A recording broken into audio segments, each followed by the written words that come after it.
Kenapa kalau kita nggak perhatikan benar-benar saat proses ngebes, kita akan terjadi masalah yang serius dan bisa dioknam ya loh.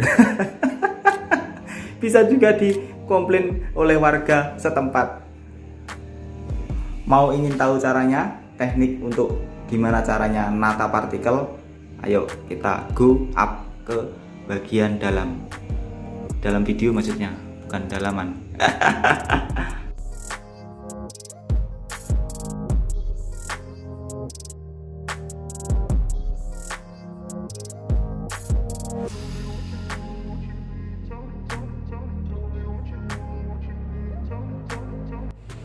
Assalamualaikum. Halo lur, gimana kabarnya? Tentunya selalu sehat ya lur ya. Oke, di sini kita akan ngomongin masalah ngebes atau ngecat ya, supaya kita nggak dikomplain sama warga setempat. Nggak lur, bercanda. Ngomong-ngomong tentang cat, tentang ngebes, itu lebih cenderung susah daripada ngeclear. Iya bener, ngebes lebih susah daripada ngeclear. Kenapa? Ini terutama untuk cat yang jenis yang ada partikelnya ya, seperti golongan-golongan silver, metalik, pearl, dan kiralik. Nah kayak gitu kita butuh perlakuan khusus ya lur ya. Kita nggak asal tembak saja atau asal semprot saja, yang penting ada warnanya, nggak seperti itu. Nanti kita bisa dioknam dan dikomplain warga setempat. Oke lur, di video ini kita akan ngomongin sedikit tentang ngebes. Dan di sini kebetulan saya pakai warna grey, dark grey ya. Untuk spray gun saya pakai si Meiji tipe R yang memang khusus untuk didesain untuk cat yang berpartikel atau yang butuh perlakuan khusus. Untuk patternnya memang di sini agak elip, cuman kecil kurus ya lur. Jadi ini sangat cocok untuk ngebes untuk tipe-tipe cat yang berpartikel. Oke lur, di sini saya pakai teknik one visit application. Terus bedanya, kalau one visit application yang sering saya pakai itu biasanya jaraknya sama, tapi di sini kita akan rubah sedikit untuk jarak. Tahapan pertama kita pakai jarak memang relatif cukup dekat dan tembakan relatif cukup basah. Terus untuk setelan angin, misalnya kita pakai 2 bar nih, saya pakai 2 bar ya. Untuk catnya kita agak encer. Terus untuk pattern kita buka ya kira-kira pas ya, karena ini rangka. Terus untuk cara pengaplikasinya sama, misalnya dari titik A ke titik B, kembali ke titik A ke titik B lagi, selesai. Cuma untuk tahapan pertama ini kita memang selesaikan dulu, tapi dengan jarak yang relatif dekat. Nah, terus nanti untuk yang kedua kita akan rubah jarak, tapi dengan setelan spray gun yang sama seperti awal. Untuk jarak kita mundurkan sedikit. Kenapa? Karena kita butuh semprotan cat atau keluaran cat yang relatif cukup kering. Kenapa begitu? Karena kita ingin nata partikel supaya partikel itu bisa tertata dengan rapi, enggak masir, enggak ibaratnya ngeblok hitam-hitam gitu, terus enggak tenggelam ya lur ya. Jadi kita butuh semacam drop coat. Nah, di sini kita akan drop coat. Untuk proses pengetetan ini kita selesaikan dulu, dan nanti kita akan juga ngomongin clear. Nah, oke lur, di sini sudah selesai untuk prosesnya. Penjelasannya seperti awal tadi ya lur ya. Ngomongin clear, di sini saya masih pakai Ultimate 414 dari Hardwell, tapi di sini saya ingin kurangi lagi tinernya. Saya cuman pakai sekitaran 1. Misalnya itu 414 kan, 4 clear, 1 hardener dan 4 thinner. Kalau kemarin saya pakai 2 thinner, di sini saya pakai 1 thinner saja.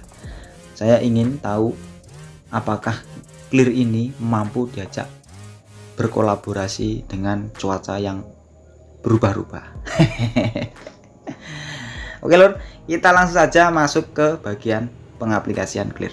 Di sini saya pakai Meiji yang tipe T. Kalau untuk yang pertama tadi kita memang pakai yang tipe R karena kita butuh pattern yang relatif cukup kecil, kurus ya.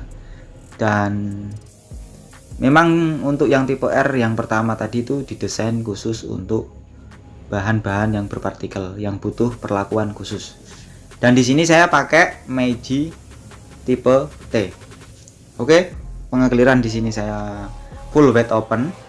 Untuk trigger saya buka full, pattern saya buka full biar aja nanti nggak kelihatan di situ. Karena ruangannya lambat untuk nyedot ininya ya, overspray-nya ya.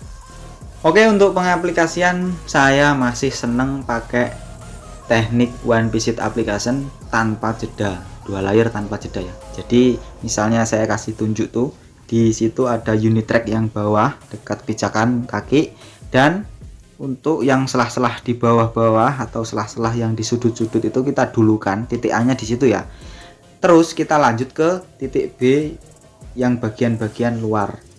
Nanti kita misalnya sudah selesai di titik B semua, kita kembalikan lagi ke titik A, kita lalu selesaikan di titik B, langsung selesai.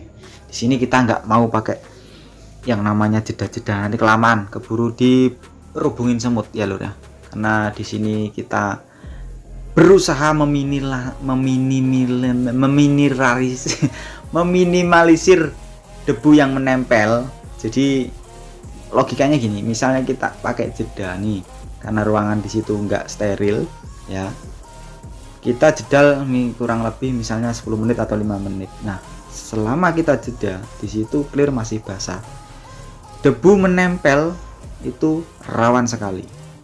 Ketika kita mau lanjutkan proses yang kedua, itu nanti akan jadi masalah ketika debu ketimpa sama clear yang kita aplikasikan. Jadi debunya tertanam, itu akan sangat sulit kita perbaiki ketimbang misalnya kita pakai one piece application nih, dari titik A ke titik B, dari titik A lagi ke titik B, selesai. Oke, di situ nggak ada kesempatan debu menempel di bagian flash off. Kalau misalnya debu itu nempel dan posisi kita nge-clear sudah selesai, itu sangat-sangatlah aman dan mudah diperbaiki. Kenapa? Karena debu nempel setelah kita nge-clear selesai. Jadi debu itu nggak sempat tertanam di situ ya lur ya. Cukup di misalnya kalau udah setengah kering nanti nempel debu ya dilap aja udah hilang. Kalau misalnya masih basah ada yang nempel, misalnya kita selesai nge-clear ada yang nempel ya mungkin dipoles sudah bisa. Tapi kalau kita pakai jeda, pakai flash off, itu nanti bisa-bisa gajah yang nempel di situ. Malah loyo kita nanti. Oke ya lur, proses pengekliran sudah selesai, nanti kita review bareng-bareng. Oke lur, di sini misi sudah selesai. Untuk urusan kinclong di sini tetap dapat kinclong, dan untuk build film tetap kita dapat lapisan yang relatif tebal ya lur ya. Nah, ini sudah kita keringkan selama 1 malam. Untuk keras juga sudah dapat ya lur ya. Sudah bisa kita besok dana pencairan. Oke lur, kita kembali ke topik awal. Kenapa kita tadi bilang ngebase lebih susah daripada nge-clear? Ya memang ngebase lebih ribet daripada nge-clear. Kenapa? Karena kita butuh atau harus benar-benar paham tentang karakter cat yang akan kita aplikasikan ya lur ya. Kalau tidak kita paham atau kita tidak benar-benar memahami, itu bisa akan terjadi partikel yang ada di dalam cat itu akan bermasalah ketika sudah kita aplikasikan. Seperti halnya partikelnya ngeblok atau bubur istilahnya, dan partikelnya juga bisa yang namanya tenggelam, nggak bisa ngebiar atau mewah ya. Dan partikelnya bisa juga kasar atau masir ya lur ya. Dan di sini kita sudah mencoba menata partikel dengan rapi. Untuk tekniknya seperti yang saya bilang awal tadi, one piece application cuma untuk jarak tembakan pertama memang kita relatif butuh jarak yang dekat ya lur ya. Untuk tembakan yang kedua kita agak relatif jauh. Kenapa begitu? Karena kita butuh tembakan yang ibaratnya cat itu bisa relatif kering ya lur ya, supaya partikelnya tertata dengan rapi. Oke lur, di sini sudah kita sampaikan. Semoga videonya nggak ada manfaatnya ya lur.